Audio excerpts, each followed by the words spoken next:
Thank you very much, Nicholas, and good morning, everyone. I'd just like to take the opportunity to first thank Reed Corporate for putting on the sessions this week. It's very much appreciated. Also like to thank all of you today for attending. It's been a very busy year at Caravel, and it's a pleasure this morning to be able to update you on what we've been working on. We are a very big project, and we have a very long mine life. It's what attracted me to this project. I had the fortunate pleasure of building the original Collahuasi copper mine in Chile back in the late 90s. It's still today the second largest copper operation in the world. When I had a look at Caravel and its location and its long life and its size, it's what attracted me to come to this project. And I suppose importantly, we're not in exploration anymore. We are rapidly moving towards development. We plan to build this project. So first, let me just also caution you that the information in today's presentation you should take into consideration carefully before you make any investment decisions. So the Caravel Copper Project is one that we believe must and will be built to meet world demand.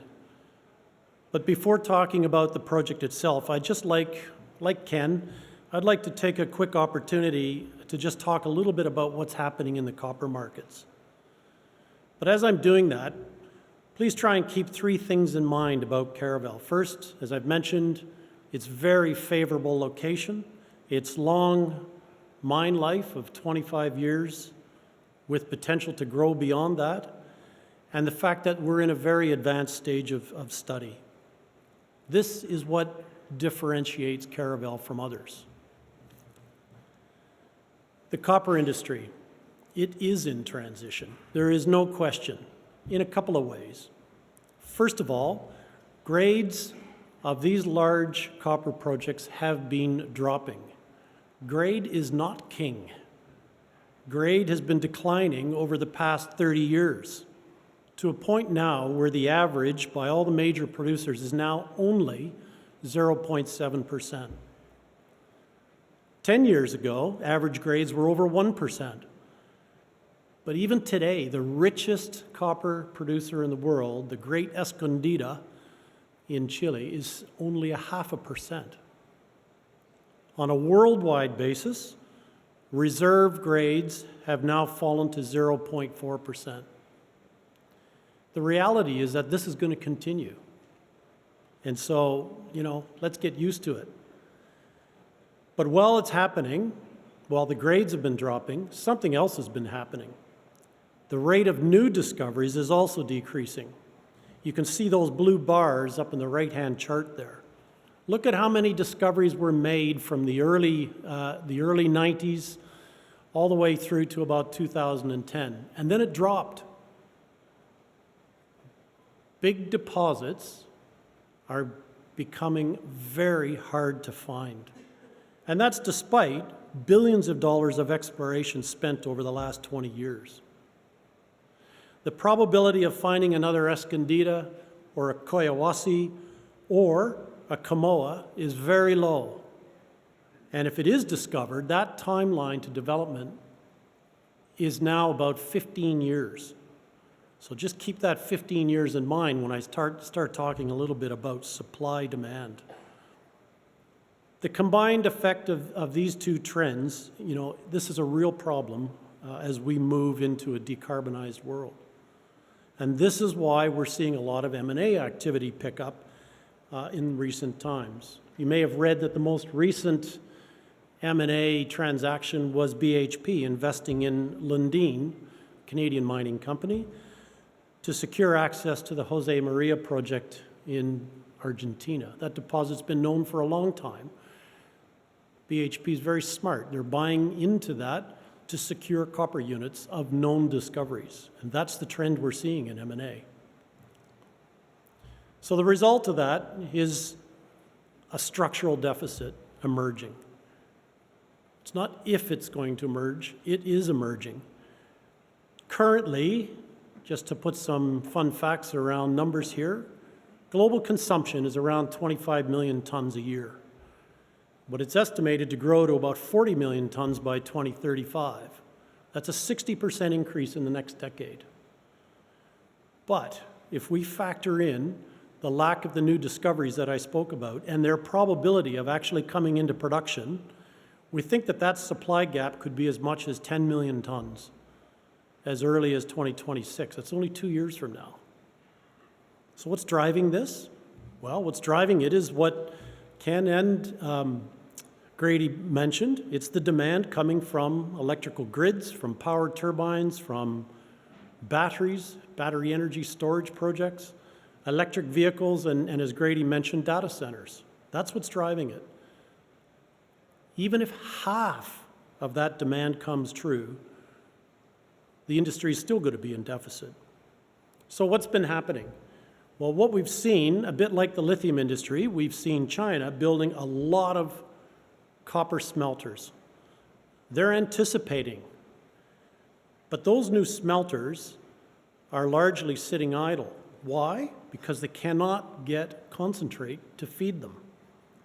So what we're seeing is an aggressive pursuit of sources of feed for those smelters, and that has resulted in what we call the treatment charges and refining charges on the spot market being $0 and plummeting after the last couple of years to historic lows. We've never seen TC and RCs in the industry so low as they are today, and that's because these smelters need feed.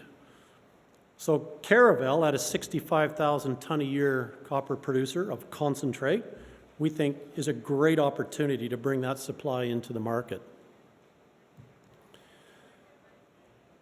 Oops. There we go.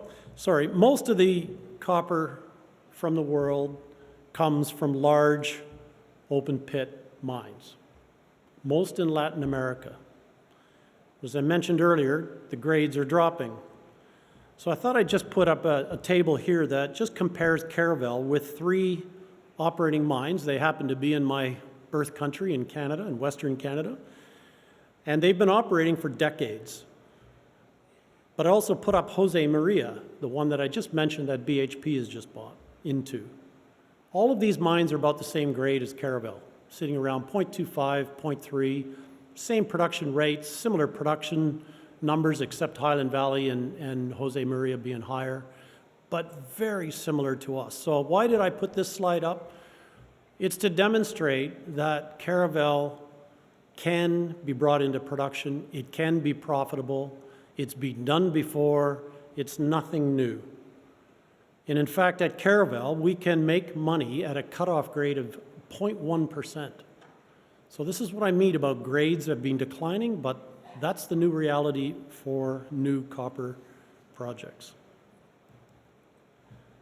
We're also seeing that the value of new projects, copper projects, is starting to be recognized. I mentioned M&A activity picking up in the industry, and that's mostly from the mid-tiers and the large major producers. These are just a few recent examples which help us understand perhaps what Caravel's true value could be. The implied value that you can see at the bottom of that chart ranges from 116 US per ton of contained copper to 350 tons of contained copper, depending on whether the project is in study or in operations. Obviously higher if it's in operation. So we think that Caravel, with 3 million tons of JORC-compliant defined metal in the resource and reserve, represents a real opportunity as we progress through the feasibility study. Let's have a look at what's happening around the world for large copper projects in feasibility. There's only about a dozen. The ones that are on this map all have 1 million tons of contained copper or more, and they all grade between 0.25 and 0.4%, similar to us. Most of them are being studied by Tier 1 producers, not juniors, and very few are in low-risk jurisdictions. Again, this is what differentiates Caravel, being in 150 kilometers on sealed roads just outside of Perth. We do not have to build concentrate pipelines from the Andes Mountains to sea level. We don't need to desalinate seawater and then pump that water 3,000 meters to elevation. Caravel have all the roads, as I mentioned, they're sealed roads, 150 kilometers outside Perth, directly to existing ports. All the transmission lines are there. We've defined the water resource, and it's all available for Caravel. Nor will we have any of the challenges sourcing a workforce. And if we do source a workforce, we don't have the challenges around altitude, for example, or remote fly-in fly-out operations. We also have, as I think Ken mentioned in the beginning, about Quebec and Western Australia, we have a very stable government. We have known royalty regimes and known and predictable environmental processes. So we have all the key ingredients that we need for what we think is a simple, low-risk development that are the key features of Caravel. But let's talk a little bit about the project. It starts with the resource. All projects start with a resource. And since 2016, Caravel and the team of geologists has been drilling, and they've been drilling, and they've been drilling. The two main deposits that we have today are known as Bindi and Dasher. They contain 3 million tons of copper, 60,000 tons of molybdenum, which is also attracting great value these days. There's about 1 million ounces of gold and 46 million ounces of silver. Silver is also interesting, isn't it, these days? It's all JORC compliant. And as I mentioned earlier, with 25 years of mine life, we can generate almost $7 billion of cash flow after we invest a large number, $1.7 billion of capital. But remember, the mine is a 25-year mine. It's not a 6-year mine. We're very aware that these financial numbers were determined in our PFS, which we released back in 2022, and that's why we're in the process of updating them. Experience has shown that the final stage of a feasibility study represents the greatest opportunity to do things better, and we're close to providing an update to all of you on how we're progressing. Our aim is to use proven mining methods to deliver 30 million tons of ore to what is actually a simple process plant. People often say it, but this one is actually simple. Why? Because it's just copper that we have to recover. We don't have lead and zinc or platinum metals to contend with. We have minimal overburden, a low strip ratio.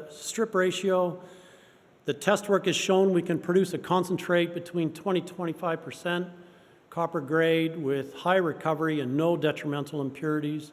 Because it's coarse-grained, we use less power, which drives our cost down. All this contributes to a low-cost operation and low emissions. As I mentioned, we're 2 hours drive from Perth, meaning we can take advantage of all the extensive infrastructure and fabrication and maintenance businesses that are there and have been for decades. We've recently announced, the state has recently announced that they're upgrading some of their existing infrastructure. Again, this is going to serve Caravel a long time. So everything that we need to design, fabricate, construct, operate, and maintain is at our doorstep, and in many cases, it's world-class. The project's on a clear pathway to development with all the major risks now understood. We're capturing those opportunities in the feasibility study. We have a growing range of interest from various groups that's going to lead us towards funding because good projects actually get funded. And in terms of opportunity and near-term exposure to copper, there's very few projects like us. So as that copper squeeze emerges, interests will grow. So just to quickly summarize, it's a rare opportunity because of its location, its long life, and the advanced stage of study. We have 3 million tons of copper. We're using simple bulk mining. The metallurgy is simple. We're close to Perth. The permitting is the critical path, and it's on plan. I didn't mention about heritage. That's all happening as well. Native title is being settled. We have a fantastic board and management team who have all built and operated these mines, and we remain focused on delivering the feasibility study very soon. So thanks for the time today, and please feel free to drop by for a chat later.